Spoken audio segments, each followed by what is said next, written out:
How to post on Instagram. Hey guys, welcome to the channel. So, if you want to learn how to post some photos or videos on Instagram, what you're simply gonna do is first open Instagram on your device. Now, in the in the middle, you can see a plus icon. Click on it, and then over here you'll see various options like photo, story, reel, live, etc. Go to If you want to post a story, go to story. If you want to post a reel, go to reel. If you want to post a photo, go to post. Then click on the photo you want to post and then go to next.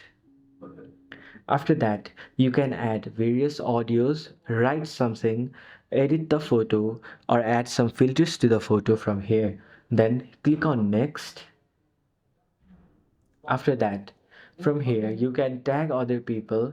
You can add a caption to your photo or video.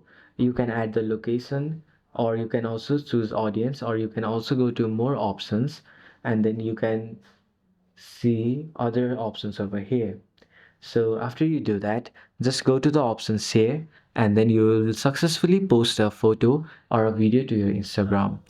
So thank you for watching till the end of the video. Hope you liked it and see you again in the next video.